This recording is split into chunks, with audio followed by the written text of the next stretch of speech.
Welcome to the Standard Deviations podcast, presented by Orion Advisor Solutions and hosted by Dr. Daniel Crosby, Orion's Chief Behavioral Officer and New York Times best-selling author. Each week, Dr. Crosby interviews a fascinating new guest on a range of compelling topics, from literature to psychology to financial wellness. To learn more about Dr. Crosby's behavioral finance work at Orion, visit www.orion.com. Hello and welcome to the Standard Deviations podcast. I'm your host, Dr. Daniel Crosby, and today we are coming to you live from San Diego. I'm joined by Taylor Schulte, founder of Define Financial and one of the top 5 advisors in the country, according to Investopedia. In addition to his work as an advisor, he's the co-founder of the AGC and the host of the Experiments in Advisor Marketing podcast. Welcome. Thanks for having me. Appreciate it. Yeah, absolutely. So we are going to jump in. We're going to get to the spicy stuff first. Here at Standard Deviations, we go straight for the throat.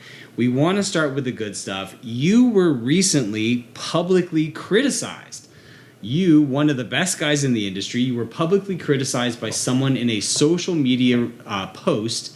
And I thought your response and the response of the community to that criticism was a textbook example of the power of living a good life and how that keeps you above the fray. Can you talk to us a bit about that and how you sort of went through thinking through how to handle that?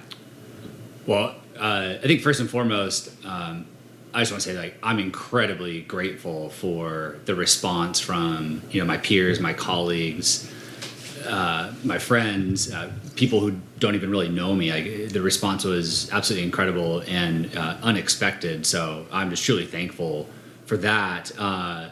It was a really interesting time period that day. Something I didn't see coming and kind of caught me off guard. I'm not a confrontational person, and I'm all for having cordial conversations and listening to people that I respect. And I had a really hard time being publicly criticized for something that I didn't think really was that out of bounds. So number one, I'm just incredibly grateful for the response. And I don't know what I've done to deserve it necessarily, but you mentioned my response to it. My response really was nothing. I didn't really respond to it. Mostly because one, again, I'm not a really confrontational person. I'd rather have a private conversation about something if it deserves it. But two, just all the people that just came to my defense and spoke up for me just meant enough, and I think just said enough and allowed me just to kind of sit back and leave it alone. So, what was the criticism? You mentioned in the opening that I was named a top 5 advisor by Investopedia. Investopedia has recognized me for this award, I think 5 or 6 years in a row now. They do rank the top 10, so I've been named the number 2 or number 3 financial advisor, independent financial advisor in the country by Investopedia. So I basically took that award that I was given and, word for word, put it on my website, like a lot of people might, and put it front and center to build credibility with people. A lot of the people that we work with in my practice are complete strangers. They find us through our organic marketing efforts, which we'll talk about in a little bit. And I think one of the things you have to do in your marketing, whether you like it or not, is establish credibility quickly. So, I've used that award and other awards that I've, been given in marketing to establish that credibility. And so I was, scrutinized for putting that award front and center on my website and just some of the verbiage that I used in it. I think we can all agree with industry awards and how they're positioned and how they're given out and the metrics being used. I think we can all agree there's a ton of improvements that can be made there. But I didn't come up with the award, right? Right. So that was the criticism. Yeah, it's been interesting for me. I think anyone who's doing anything publicly, right, which is, many of the people who are listening to this, you're going to find yourself subject to criticism from time to time. And I've struggled with how to approach this, whether it's a 1-star book review, a critical response I get to a speech I give, or, whatever it is. And so I'm always kind of looking for that and looking for people's responses. And you truly did nothing. I was really kind of waiting for you to do something, but I think it was brilliant. It was a brilliant sort of doing nothing, because you built this whole community, and the community did all the sticking up for you, and it felt so much more powerful. I honestly, not to turn this whole thing into a big life lesson, but I do think there's a lesson in that, in just sort of living right, building strong alliances, living your life and running your business in a way that's reputable and above board. And then when those criticisms do come, and they will, you don't have to sort of refute these things, because that doesn't work, right? Yeah. You're not going to change anybody's mind by getting angry or anything. Again, I do think a big part of the overwhelmingly positive response was the way that you've built community, and you've built a very specific community in the AGC, which you co-founded with our friend Justin Castelli. What's the role of community for an advisor who's listening to this podcast and wants to be the best in the world at what they do? And what can community provide that you couldn't perhaps get through self-study or things like that? So I grew up in the Wirehouse world here at a big brokerage firm in San Diego, is where I started my career. And although there were, close to 100 advisors in our office, it was just kind of every person for themselves, right? It was very competitive. In fact, there were sales rankings, in the break room, breaking everybody down and competing against each other. So it was just a very competitive environment, not very collaborative. It was almost trained to look at my colleagues and other advisors at other firms as my competitors. And it always seemed a little backwards to me as I started to find different mentors and learn from other more experienced advisors. Just learned how valuable it was to have those relationships with my so-called competitors. And there was one point during my time at this big firm where I told my wife, and she thought I was crazy, that every week going forward, I'm going to commit to having breakfast, lunch, coffee, beer after work, whatever it was, with a different financial advisor. Mm-hmm. So I would cold DM, I would cold call, I would email, I would work through my network to find somebody new to have lunch with. It was your traditional pick your brain. It was, I think I approached it better than let me pick your brain for lunch type thing, but that's essentially what it was. And I'd show up with a notepad and I'd ask really thoughtful questions and learn. And it was really helpful to me as an advisor that was trying to kind of figure myself out. And so when Justin and I started talking about this and this feeling of kind of being on an island, even if you're at a very large firm, I told him, I said, I'd like to make it easier for advisors to collaborate. For me, I had to, in some cases, drive 3 hours to go meet with an advisor that I had found online. Or I had to cold email and go back and forth. And it's like, Justin, how can we make it easier for like-minded advisors who feel like we do, that feel like they're on an island, that don't feel like other advisors are competitors, that we can all learn from each other, we can all help each other? How can we make that easier? And that's what led to the AGC, which is a private online community. Just think, Facebook, but completely private, hosted on a completely different, platform. Where you can, share different things. We've got different channels. You can DM other advisors. We've got virtual events going on. And so it's allowed, 170 advisors or so around the country, around the world. We have advisors now in other countries to come together and easily collaborate. And it's turned into more than we could have ever imagined.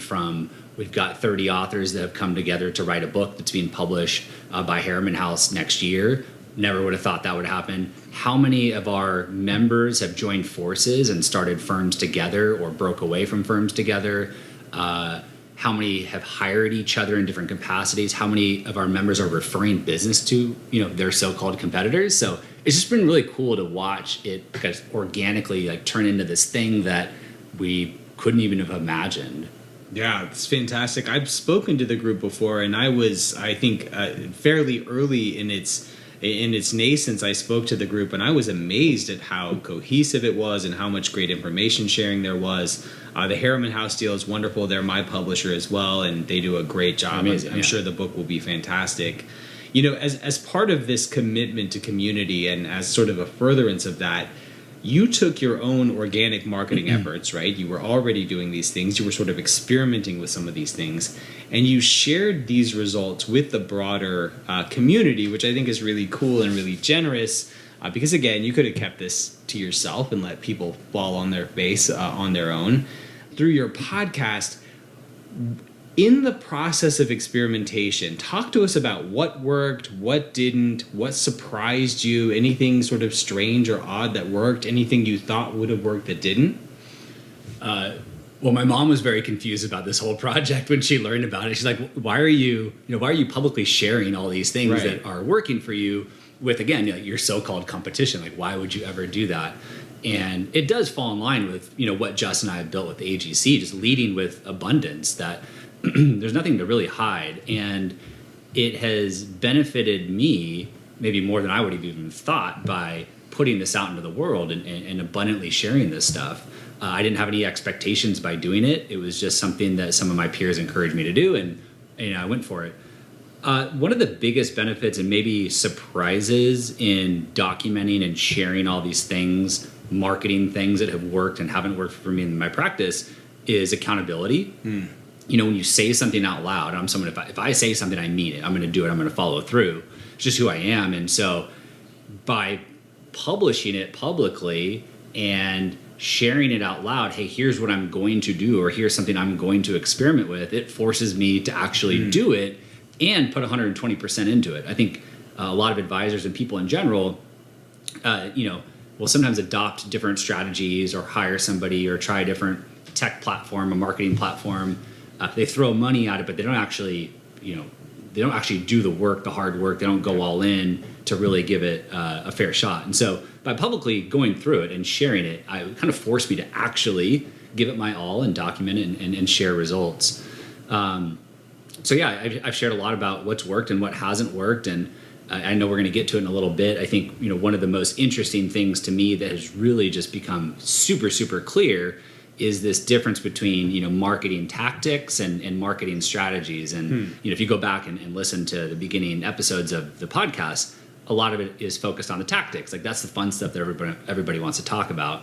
And I've just learned how dangerous that can be, and how it can lead to a lot of failures in your marketing. I think it's a big reason why advisors struggle in their marketing, is because we sit around talking about tactics and not kind of the overarching strategy. And I know we're going to dig in more, but that's something that's kind of become more clear to me, and has helped me in my marketing efforts. So this is interesting to me, because in my training as a therapist, as I was 23 when I started my PhD, and I think I went in looking for a bag of tricks. And the first thing that they tell you when you're training to be a psychotherapist is like, look, there's the bag of tricks is, if it's coming at all, it's coming much later.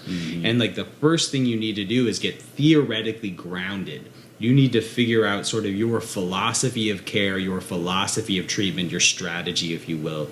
And then we can talk about the specific iterations of that will flow from that. Why is it so important to get the strategy right? What is the danger of just trying to cobble together these individual marketing tricks? I mean, I think the best analogy can be drawn right back to financial planning here. That what I've shared a number of times with advisors is, imagine if you're on the street and a total stranger comes up to you and like, hey, I know you're a financial advisor. What do you think of Amazon stock? Or should I buy life insurance? Or should I have a living trust? Whatever these questions are. Any good financial planner would say, I don't know. I need to go through a diagnosis. I need to go through a comprehensive financial plan in order to determine if you need life insurance or if individual stocks make sense to you. Not all that different than a doctor. Yeah. Hey, doctor, should I be taking XYZ prescription? I don't know. I need you to come in and we need to do a diagnosis and do some blood work and x-rays, whatever it might be, and then I'll write you the prescriptions. But for some reason, and I've fallen into this trap, for some reason when it comes to marketing, we do get stuck on the tactics. We think that this tactic will just solve our problem. We need to grow. If I throw $10,000 at this marketing agency to do SEO for me, it's going to help me somehow. But and what I hear from a lot of advisors is, I tried Facebook advertising, I tried SEO, whatever it might be, and it doesn't work. To which I say, well, I'm not sure that the tactic is broken. It just might be how you're applying the tactic or your expectations of the tactic, because your SEO might be doing its job in the marketing funnel, which I know we're going to get into. You just might have the wrong expectations about it. So it allows you to better set expectations, but also better help you make decisions as to whether or not that tactic fits within your strategy or not. It occurs to me that there's probably an element of authenticity or congruence at play too, right? I mean, I think there's certainly sales and marketing tactics that I could try that would feel very foreign or very fake to me, and I think that clients and potential clients can smell that. So, like, is that a piece of it as well? Absolutely. Although it's pretty rare for advisors to pursue something that's not authentic to them, they'll usually just kind of fall off and stop doing it, whether they know it or not. I think there are some marketing strategies that aren't fitting for their ideal client, right? Their ideal client is looking at this like scratching their head. This isn't for me. And I know I've sent things to my clients or tried to pursue, for example, one of the reasons we ended up niching down into the niche that we work with is because I was working with everybody, just like a lot of advisors. I sent out an email as part of our email marketing efforts on disability insurance, the importance of disability insurance, why you need it. And one of my retiree clients replied back and said, Taylor, I'm retired. I don't need disability insurance. Why did I get this email about disability insurance? Right. So it's a good example of me using a marketing tactic. I think we could call it that. And being applied in the wrong way, like not being thoughtful about it. Right. And so I'm not saying that it wasn't inauthentic to me, but it wasn't fitting for my client or the person that was receiving it. No, that's a great example. So let's do another example, and I'm just going to try and get you to do my job for me here. One of the things that I think has a big marketing problem or a big image problem is behavioral finance. We know from Morningstar and other studies, we know from a host of studies that behavioral finance is arguably the most important thing an advisor does. Study after study after study shows that it adds tremendous value, holistic value, dollars and cents value, quality of life value. And yet when Morningstar and others ask end investors, what an advisor does for them that they value, very consistently, behavioral finance is at the bottom of the barrel. So we know that it's helping clients, but clients don't perceive it as being all that helpful, and they don't perceive themselves as being in need of emotional coaching, decisional frameworks, things like that. So from your seat as a marketing expert, do my job for me. How can we position behavioral finance to our clients in a way that'll fit a little bit better for them?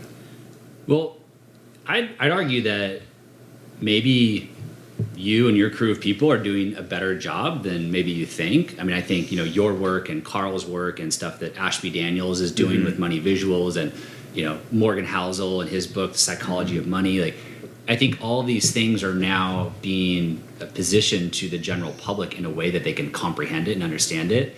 One of my first thoughts was like, what do we do about this behavioral finance marketing thing? I'm like, well, can we change the name? Because behavioral finance just makes your eyes glaze over. Absolutely. So we can't change the name, but we can certainly get better about how we position it to consumers and explain this stuff. I mean, Carl's drawings are a great example, which we use all the time with clients. I think as an advisor, one of the things that we can get better at is we do so many things for our clients that they never really know about because we don't tell them, we don't talk about it.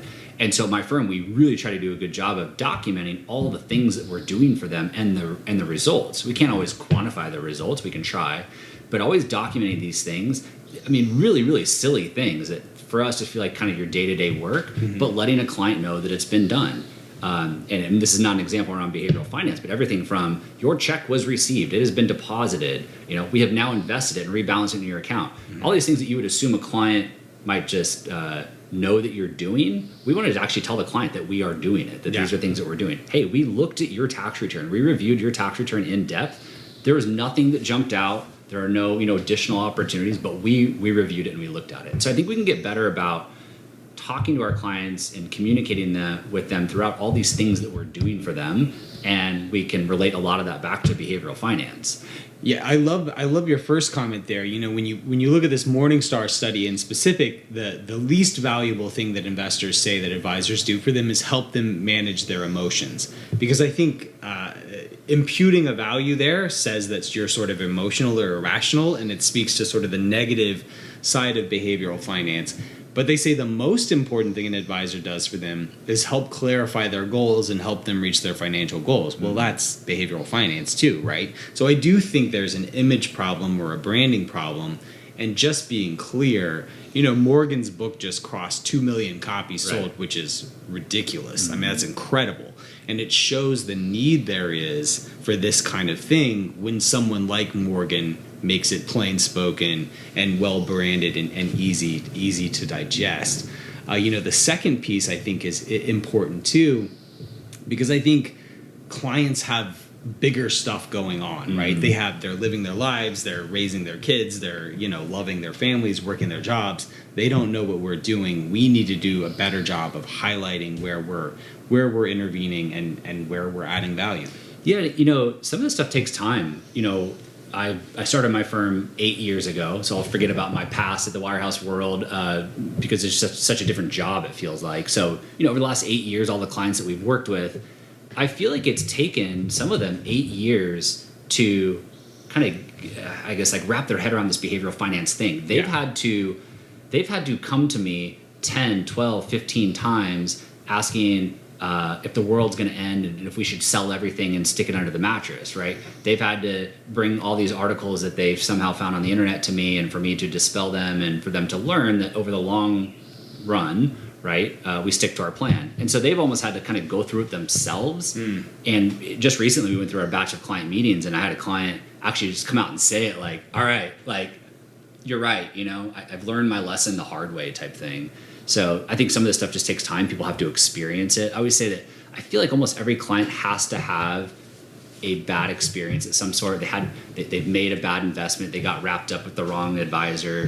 They made mistakes along the way, and you just kind of like learn through that experience. It's nothing that you as a behavioral finance expert can necessarily change. I think people just have to go through their life experiences. But I do think the work that you guys are doing is really impactful, and especially some of the work, all the work that Brian Portnoy is doing in teaching advisors how to apply a lot of this and how to use it in their practice with clients. I think will be incredibly impactful. Yeah, absolutely. Shout outs to Morgan, Brian, Carl, all the people doing great work. When we talked before this, I asked you what you were most excited about right now, and you brought something to my attention that I know I've been guilty of, which is perhaps relying on this bag of tricks, something like SEO, paid marketing, paid search, whatever, and saying, oh, well, that doesn't work. Because perhaps we're misapprehending which part of the sales funnel that we're in and where a specific marketing technique may fit with a specific part of the funnel. You've done some work and you even have a new product out around helping advisors understand the funnel and what works at each stage of the funnel. Can you kind of walk us through those stages and where they're at? So I mentioned, the analogy of a financial planner telling somebody on the street, hey, we would need to do a comprehensive financial plan. In the marketing world, there is such thing as a marketing plan, right? Putting together a marketing plan. Most of us don't know how to actually do that. It can be complex and take a lot of time and effort or a lot of money if you hire somebody. I've found that the marketing funnel concept seems to land a little bit better with advisors, and it's easier to just kind of frame out on your own without spending a lot of time. So I do think of it as kind of a marketing plan. So in short, if we really simplify the marketing funnel, there's the top of the marketing funnel, there's the middle of the funnel, and there's the bottom of the funnel. If you go to Google, you'll find that there are other layers in between, and you can get really nerdy with it, but top, middle, and bottom. And so top of funnel marketing activities are strictly focused on building awareness. Awareness to you, awareness to your firm, to your brand, to your services. Just build awareness. That's it. Not attract new clients, not convert strangers off the internet. Just build awareness. Bring awareness to what you're doing. Middle of the funnel activities build trust and show expertise to those people. So you've attracted people, they're aware of what you do, you move them into the middle of your funnel where you then build trust with them and you show your expertise, you show how you can solve their pain points, with your expertise. It could take a day, it could take an hour for somebody to convert from the middle to the bottom of the funnel. It could take years. We all have had those prospects who followed us for years before they finally took action. So that middle of the funnel is really important. You have to be very consistent. It does need to be really authentic. We can maybe dive into some of the authenticity there that's required. But it takes time because the middle of the funnel, everyone operates a little bit differently. From the middle of the funnel, you move into the bottom, which is where you then have a process to convert that person into a client for life. Mm-hmm. And you had mentioned a product. I recently put together a self-paced course for financial advisors called the Ultimate Sales Process. And it's strictly around the bottom of the funnel marketing activities. So over the last 2 years, we documented every single thing that we've done in our sales process at my firm in 2020 and 2021, every step along the way.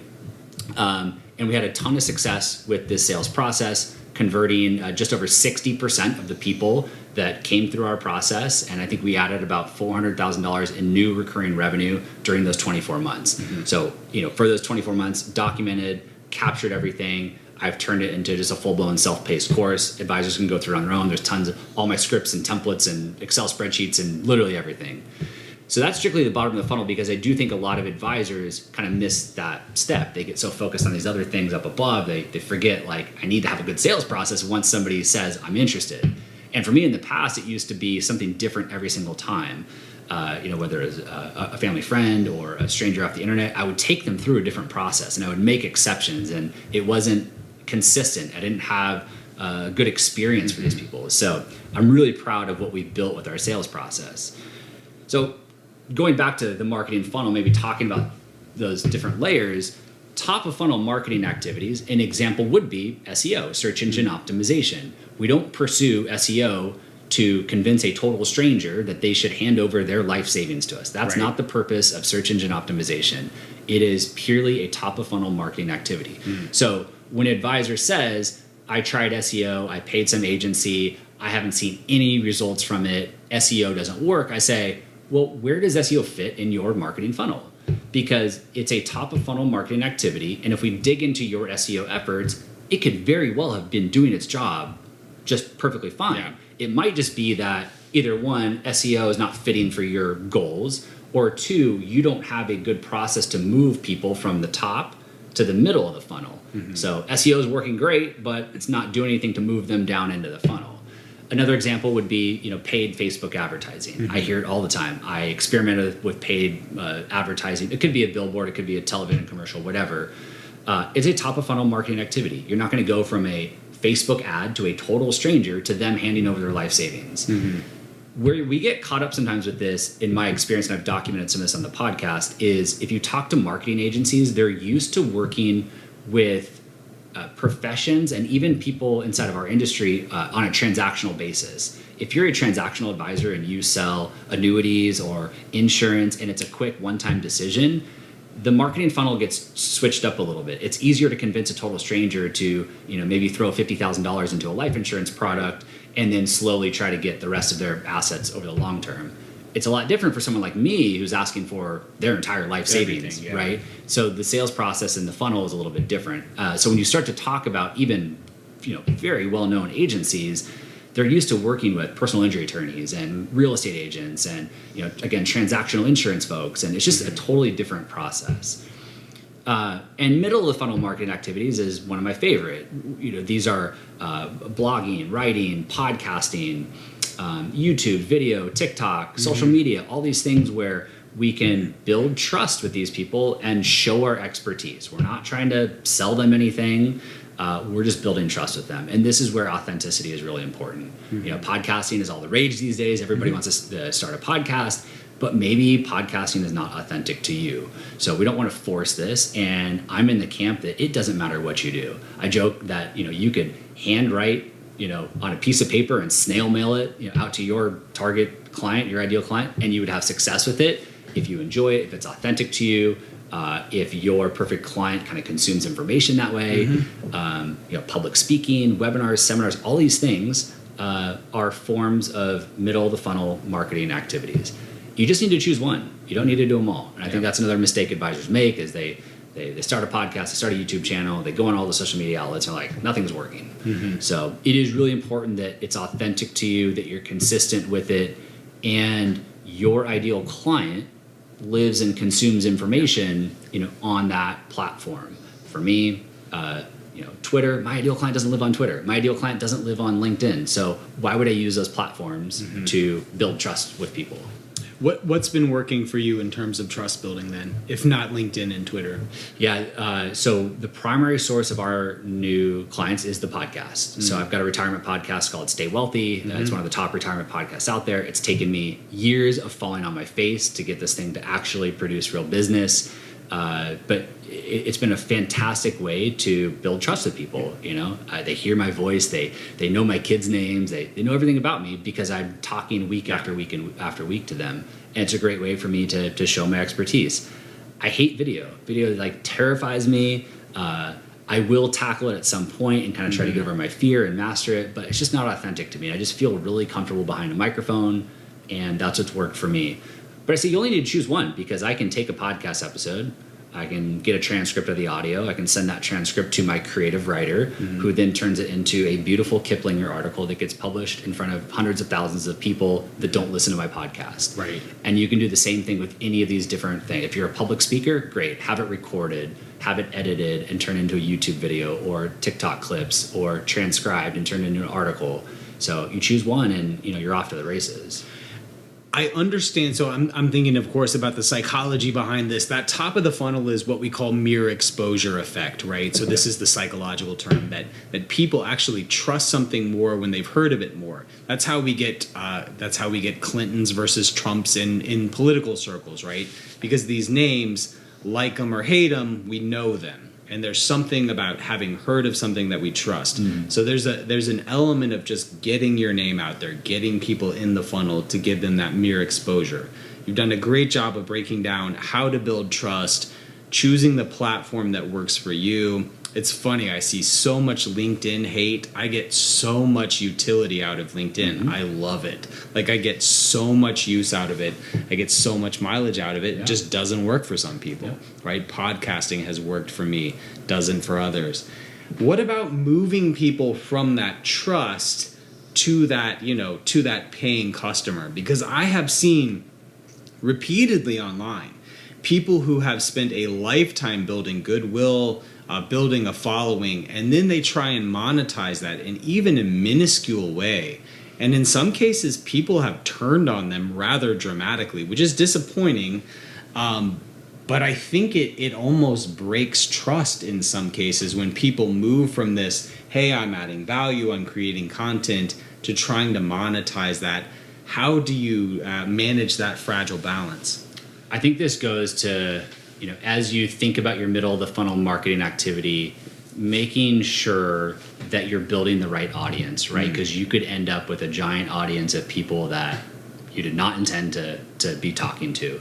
So it's one of the mistakes that I made when I started my podcast. I didn't get clear about who my ideal listener was. Again, fell on my face, no downloads. It took me a while to start to figure this thing out. Once I got really crystal clear about who my absolutely perfect listener was, and then I catered all my content to that person, I started to build the audience that I wanted. Now, I will say, I don't know how many thousands of listeners we have around the country. I'd say 99% of them are your stereotypical do-it-yourself investor, engineer, boglehead, who will likely never hire a financial planner. But 1% or a fraction of a percent of them will say, you know what, I'm ready to enjoy retirement. I don't really want to do this myself anymore. Whatever their reason is, there's a small percentage of those people that want and need help. So it doesn't need to be the entire audience. But what matters, and this is why I don't think I've turned off my audience. I don't think they've gotten upset with me, is I'm still adding incredible value to everybody week after week after week. So even if I do have, let's call it a sales pitch every now and then, I'm still consistently adding value to the rest of the people that aren't taking action. So that's kind of, I guess, part of my answer to your question. The other kind of lesson I learned through all this, after I kind of built this great following, I mentioned Ashby Daniels earlier. I had texted Ashby at one point. I'm like, I think I'm going to quit the podcast. I work so hard on it. I've invested so much money and time, and it doesn't translate into any business. Right. And I can't keep lying to myself. I can't keep calling this a passion project. I think I'm going to shut it down. And I forget what prompted me not to shut it down and to keep moving forward. But what I learned is, and I went and I did this, is you have to tell your audience what you do, who you do it for, how you can help them, and then finally how they can take action if they want to take action. And you have to draw this in crayon for them. And if you don't, you will never see anybody convert to that bottom of the funnel. And so I found out by doing this that a large percentage of my audience didn't even know I was a financial advisor. Right? Like I just assumed they knew I was a financial advisor because of my bio or because I had CFP after my name. Right. But like a large percentage didn't even know that. So it's like, I am a financial advisor in CRAN. We work with people over age 50 with $1 million or more that have tax problems in retirement. If you need help, we're currently offering a free retirement assessment. Mm-hmm. Go to freeretirementsassessment.com to learn more. That's it. That is what I say on the podcast every so often. Mm-hmm. And by drawing it in CRAN and being clear about who we do our best work for, how we can help them, how they can take action. Again, $400,000 in new recurring revenue in 24 months just by doing that. So folks, go rewind this podcast 30 seconds, 1 minute, whatever that piece took, and listen to that 5 times. Because I am shocked, and I mean, I have not been on my own in years, but when I had my own small business, I was shocked how many people close to me did not know, didn't know what I did, didn't know that they could hire me for this, didn't know. I have people come up to me and say, "Oh, you wrote a book?" And it feels to me like I'm talking about it so much, but nobody cares about your business as much as you do. No one knows what you do as well as you do. And so I think we can feel pushy. I think especially those of us who are maybe a little whatever, sensitized to not being overly salesy or overly pushy. We can feel like it's so out there and it's so clear, and it's not. So I think that last message was so powerful. As we wrap up, I want you to spend a minute. One of the episodes of your marketing podcast that I listened to was with our mutual friend of the show, Carl Richards. You took on the fear of getting started and sharing your work publicly. This is something you've done so well on both of your podcasts through the AGC. What would you tell advisors who are technically competent, right? They know the business inside and out, and they want to do a great job for their clients, but they may struggle to put themselves out there. They may feel like they don't have much to say for that middle of the funnel, the content creation, the trust building. What advice can you give them on getting this process started? I think the first thing I'd say is, we've had this kind of theme of authenticity today, to really be honest with yourself and identify whether it is authentic to you or not. I can't think of anybody here on my feet today, but there are a lot of successful people out there that hide behind the scenes, that don't do any public, marketing, speaking, whatever. They have somebody else on their team or a team of people that are really good at it and enjoy it, and it's authentic to them. So I think step one is this really a role I want to play? Because I've learned through my career, I really enjoy it. I really enjoy it. I think I've proven that, I'm good at it. It's how I want to spend my time during the day. I have other people on my team that serve other roles. So I think that's step one. Step two, or second part of my answer, is everybody is terrified to put themselves out there. I do these events with Michael Kitces twice a year. They're called Kitces Summits. They're virtual. They're a ton of fun. And I think it was before the first or second summit that we did. We're kind of in the green room waiting for the event to start. And I asked him, do you still get nervous? We had the countdown clock. Do you still get nervous? He's like, oh, yeah. And I would have never thought that. How many things has Michael Kitces done? How many, everyone still gets nervous. It's still hard for me this day. I think a couple hundred podcast episodes in, I'm terrified to hit publish. What's somebody going to think? Did I say something wrong? So I think just acknowledge that all of us are terrified to put themselves out there, that it's not, it might appear from the outside looking in that it's just so easy and everyone else can do it and I can't. And I think the last thing I'd say is you just have to, it makes me think of a mentor of mine. When I was leaving the Wirehouse world, I was, of course, terrified that all my clients were going to leave me and I was going to have no money. And she told me, she says, just hold your nose and jump. Yeah. And that stuck with me to this day. Just hold your nose and jump. Sometimes you just got to do it. Yeah. And, we talked about podcasting a little bit today. I see advisors almost every day on Twitter say, hey, I'm going to start a podcast. What microphone should I buy? And it's like, do you have a smartphone in your pocket? Yeah. Because you can just record into a smartphone. And the most important thing is you just hit publish and just get those reps in. Buying a microphone, choosing what platform to use. This is all avoidance behavior. This is all distractions. Right. So at some point, you just have to hold your nose and jump and know that everyone else is terrified as well. the more you do it, the easier it does get. But and I think Carl, that episode of Carl, I think he, provided some really good advice and some good feedback for people that struggle. Yeah.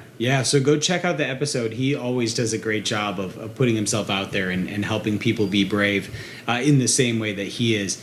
Taylor, thank you for building such a great community. Thank you for sharing so much of your knowledge with the broader advisor community. If people want to learn more about you and they want to follow more of this great stuff you talked about, where can folks find you?